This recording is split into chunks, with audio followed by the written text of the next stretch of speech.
Hai guys, balik lagi di channel Jam Nonton. Di video kali ini Mimin akan membahas sebuah film yang berjudul Cube.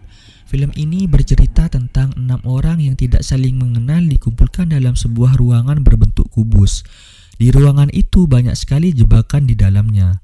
Mereka semua dipaksa mencari jalan keluar untuk menyelamatkan diri mereka masing-masing. Penasaran dengan alur ceritanya? Tanpa berlama-lama lagi, langsung aja kita ke alur ceritanya.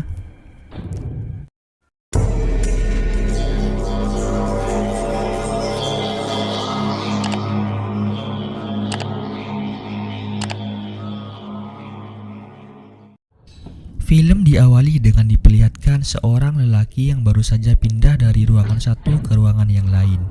Ruangan yang ia masuki berbentuk kubus, dengan beberapa pintu yang bisa digunakan untuk berpindah.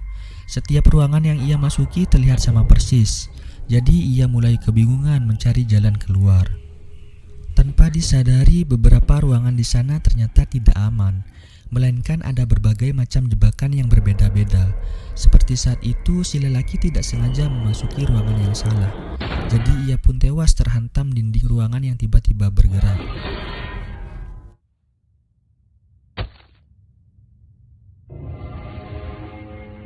Scene lalu beralih memperlihatkan seorang lelaki bernama Yuichi Goto yang baru saja sadar di ruangan yang lain. Di ruangan itu ia berkumpul bersama dua orang lainnya, yaitu Shinji Ochi dan Chiharu Uno. Sama seperti lelaki sebelumnya, mereka bertiga juga merasa kebingungan bagaimana mereka bisa berada di ruangan tersebut. Tak lama kemudian, seorang lelaki lain berpindah ke ruangan mereka. Lelaki itu bernama Hiroshi Ide. Ia tampak tidak peduli dengan mereka bertiga dan berniat melanjutkan perjalanannya. Namun Ochi mencoba menahan Ide untuk meminta penjelasan mengenai apa yang sebenarnya terjadi. Di saat itulah ruangan kubus itu tiba-tiba bergetar. Ide yang penasaran mencoba membuka pintu yang mengarah ke lantai atas. Ternyata itu adalah ruangan tempat lelaki sebelumnya yang tewas. Jasad lelaki itu pun terjatuh tepat di hadapan mereka semua. Beberapa saat kemudian, seorang wanita bernama Asako Kai juga berpindah ke tempat mereka. Ochi yang terkejut melihat mayat mencoba melarikan diri, namun Ide menghentikannya.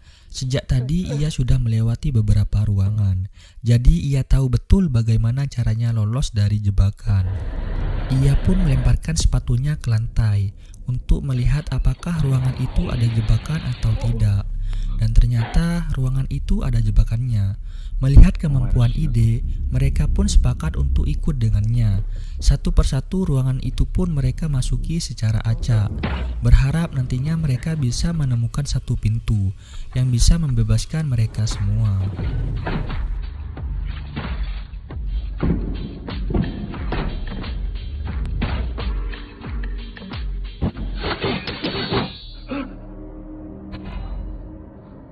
Setelah beberapa kali berpindah ruangan, Goto secara tidak sengaja melihat kombinasi-kombinasi angka yang berbeda di setiap pintu yang mereka lewati. Ia pun mencoba memikirkan petunjuk di balik angka-angka itu, sambil terus mengikuti Ide dan yang lainnya.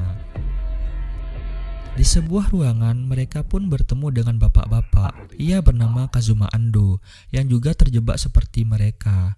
Awalnya Ando berpikir kalau mereka semua adalah tim penyelamat yang akan membebaskannya, padahal mereka semua juga bernasib sama seperti dirinya. Alhasil Ando pun terpaksa ikut dengan mereka untuk bersama-sama mencari jalan keluar. Ide dan yang lainnya pun kembali berpindah ke ruangan yang lain. Kali ini mereka ternyata memasuki ruangan yang salah. Di sana terdapat jebakan berupa kipas angin raksasa yang di bagian tengahnya terdapat sisi yang tajam, sehingga mereka yang berada di bawah pun mencoba membuka pintu di sekitar mereka. Namun ternyata satu-satunya pintu yang berhasil dibuka adalah pintu yang mengarah ke ruangan bawah. Mereka pun segera masuk ke pintu itu sebelum kipas angin raksasa mencabik-cabik tubuh mereka. Setelah selamat dari ruangan jebakan, Chiharu mendekati Goto. Ia rupanya juga memperhatikan setiap angka yang mereka lewati. Chiharu dan Goto pun bekerja sama untuk memecahkan petunjuk berdasarkan angka-angka tersebut. Lalu Chiharu menuliskan salah satu kombinasi angka yang ia ingat menggunakan kancing bajunya. Goto yang merupakan lulusan sarjana teknik memperhatikan setiap angka yang Chiharu tulis dan menyelesaikan setiap hitungan yang ada di angka tersebut. Dari perhitungan itu, ia pun berpikir kalau mereka mungkin saja bisa menghindari ruangan jebakan dengan berpatokan pada angka yang ada di pintu ruangannya. Ia pun menarik kesimpulan kalau ruangan yang ada jebakannya selalu ditandai dengan bilangan prima. Untuk membuktikan teori itu, Goto pun nekat memasuki sebuah ruangan yang tidak memiliki bilangan prima. Berharap ruangan itu tidak memiliki jebakan seperti prediksinya. Tak disangka teorinya itu ternyata benar. Kelima orang lainnya pun merasa bahagia, karena dengan perhitungan itu mereka mungkin saja bisa selamat bersama-sama. Dengan berpegangan pada teori itu, Goto dan yang lainnya pun mulai melewati satu demi satu ruangan dengan aman. Namun setelah melewati beberapa ruangan, mereka lagi-lagi terhenti karena semua ruangan di sekeliling mereka ternyata berisi jebakan. Asaku menyarankan agar mereka kembali ke ruangan sebelumnya. Namun pintu yang sudah mereka lewati ternyata tidak bisa terbuka lagi. Ando yang merasa sangat frustasi akhirnya berteriak pada Goto. Tak disangka teriakannya itu membuat sensor jebakan di ruang itu tiba-tiba aktif. Yang artinya mereka bisa saja melewati ruangan itu selama tidak ada yang bersuara. Secara perlahan-lahan, satu persatu dari mereka pun berjalan melewati ruangan itu ke ruangan yang lain. Namun Ando sebagai orang terakhir yang akan masuk tiba-tiba terkejut saat Ochi tidak sengaja menjatuhkan sepatu ke arah lantai. Ruangan itu pun merespon suara sepatu dan mulai mengeluarkan jebakan berupa gerigi-gerigi besi dari berbagai arah. Beruntungnya Ando masih bisa diselamatkan meskipun kakinya sedikit terluka. Kejadian itu pun membuat Ando sangat marah pada Ochi. Ia pun berpikir kalau Ochi adalah dalang dari semua ini. Di dalam ruangan itu, Goto dan Chiharu menemukan gambar kubus yang mungkin digambar oleh orang lain sebelum mereka. Melihat hal itu, Ando langsung mendekati Goto sambil terus menghina Ochi dengan mengatakan kalau ia hanyalah sampah dan beban untuk mereka. Ochi yang terus-terusan dihina tampaknya menyimpan dendam pada Ando. Rasa dendam itu ternyata bisa dirasakan oleh ruangan kubus, sehingga ruangan itu pun berubah warna menjadi merah dan tiba-tiba mengeluarkan gas yang beracun. Hal itu sebenarnya cukup janggal, karena ruangan itu sebenarnya tidak ditandai dengan bilangan prima. Alhasil mereka pun dengan cepat berpindah ruangan untuk menyelamatkan diri. Setelah berpindah ruangan, mereka pun terkejut karena menemukan mayat lelaki yang ada di ruangan pertama. Hal itu pun membuat mereka semakin bingung karena berpikir kalau semua perjuangan mereka selama ini ternyata hanyalah sia-sia. Namun Goto mencoba meyakinkan mereka kalau mereka tidak mungkin kembali ke tempat awal karena sejak tadi mereka melewati ruangan dari pintu yang berbeda-beda. Setelah dipikirkan, Goto merasa kalau mereka tidak kembali ke ruangan awal, tetapi ruangan kubus inilah yang terus bergerak dan berpindah-pindah. Dengan pemikiran itu, mereka pun memutuskan untuk terus bergerak mencari jalan keluar. Saat Chiharu sedang memeriksa angka, ruangan itu pun tiba-tiba bergerak, yang membuat Chiharu terjatuh ke dalam ruangan jebakan. Melihat hal itu, Goto segera berlari untuk menyelamatkan Chiharu. Dan di saat mereka mencoba menghindari jebakan, Ide masuk ke dalam ruangan itu dan menyelamatkan mereka. Naasnya, setelah berhasil menyelamatkan Goto dan Chiharu, Ide justru tewas karena tak bisa menghindari jebakan.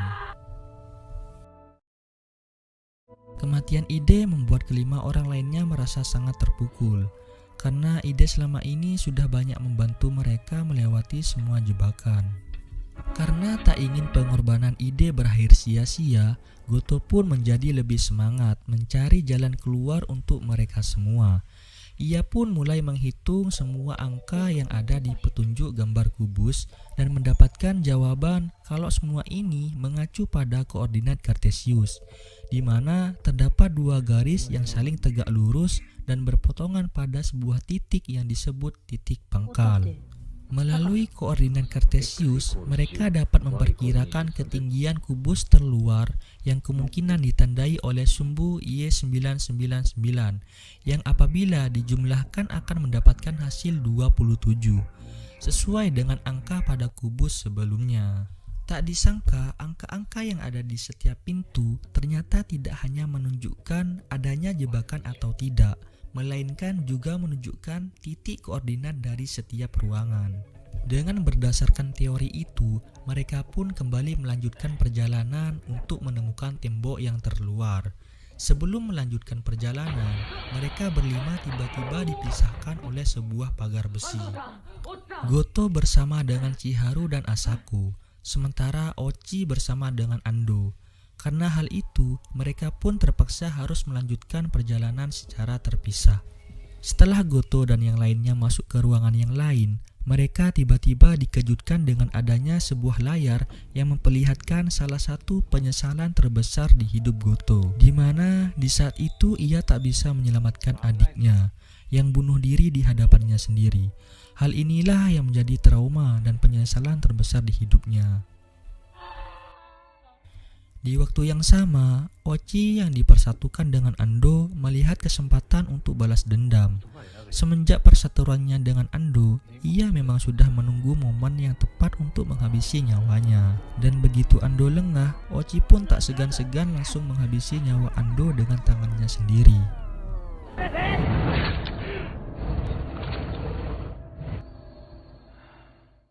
Kembali kepada Goto dan yang lainnya. Setelah melihat trauma yang Goto miliki, Chiharu mencoba membuktikan apakah Goto benar-benar orang yang jahat. Ia pun mencoba melompat ke ruangan bawah untuk melihat apakah Goto akan menyelamatkannya. Ternyata Goto bukanlah orang yang jahat. Ia berhasil menyelamatkan Chiharu. Hal ini juga membuktikan kalau Goto saat itu sebenarnya tidak sengaja membiarkan adiknya jatuh dari gedung. Goto pun langsung memeluk Chiharu yang sekarang ia anggap sebagai adiknya sendiri. Setelah itu, Asako pun membuka salah satu pintu yang memperlihatkan bahwa mereka saat ini ternyata berada di ruangan terluar dari kubus. Goto lalu menjatuhkan sepatunya untuk menghitung ketinggian mereka saat ini. Dan setelah dihitung, mereka saat ini berada di sekitar 57 meter dari permukaan dasar. Jadi, tidak mungkin bagi mereka untuk turun dari sana. Tak disangka, dari sana mereka pun melihat sebuah ruangan kubus yang bergerak seperti lift. Di ruangan itu, mereka tidak sengaja melihat lubang pada dindingnya, yang kemungkinan besar adalah pintu keluarnya. Setelah itu, Asako pun mengatakan kalau ia sepertinya sempat melihat koordinat Y999 yang saat ini dicari oleh Goto. Alhasil, mereka bertiga pun bergegas mencari ruangan tersebut. Pertengahan jalan menuju ruangan itu, mereka pun secara tidak sengaja kembali bertemu dengan Ochi. Karena Ochi terlihat sendirian, mereka pun menanyakan keberadaan Ando. Dengan darah di pakaian dan di tubuhnya, Ochi berbohong dengan mengatakan kalau Ando tewas karena jebakan. Namun Chiharu tampaknya tidak percaya pada Ochi karena gelagatnya sangat mencurigakan. Oleh sebab itu, Chiharu diam-diam mengatakan pada Goto kalau mereka harus berhati-hati pada Ochi. Setelah mendengar hal itu, Goto pun segera mengajak Chiharu untuk pergi meninggalkan Ochi. Namun Ochi dengan cepat mengejar mereka dan langsung membanting tubuh Goto. Saat itu, Ochi pun jujur mengatakan kalau ia memang telah membunuh Ando. Ia merasa sangat frustasi dan kali ini ia juga akan membunuh Goto. Chiharu yang melihat hal itu mencoba membantu Goto, namun sayangnya ia juga tak sanggup melawan Ochi.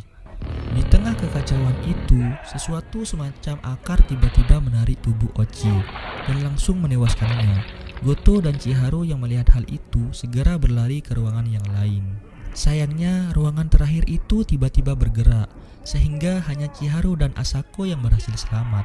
Sementara Goto juga terkena jebakan sama seperti Ochi. Chiharu dan Asako pun berhasil sampai ke ruangan terakhir. Melihat jalan keluar di hadapan mereka, Chiharu lalu berpamitan pada Asako dan berjalan menuju cahaya itu. Tak disangka, Asako ternyata bukanlah manusia, melainkan sebuah robot yang diprogram untuk mengikuti manusia-manusia yang terjebak di dalam ruangan kubus. Dan film pun berakhir dengan diperlihatkan pintu atas tiba-tiba terbuka dan menjatuhkan tubuh Goto yang terluka. Tak disangka, dengan luka di sekujur tubuhnya, Goto ternyata masih hidup. Ia pun membuka mata dan bangkit untuk mencari jalan keluar. Dan film akhirnya selesai. Jadi itu dia keseluruhan alur cerita film Cube ini. Jangan lupa tinggalkan jejak kalian di kolom komentar ya. Sampai jumpa di alur cerita berikutnya. Bye.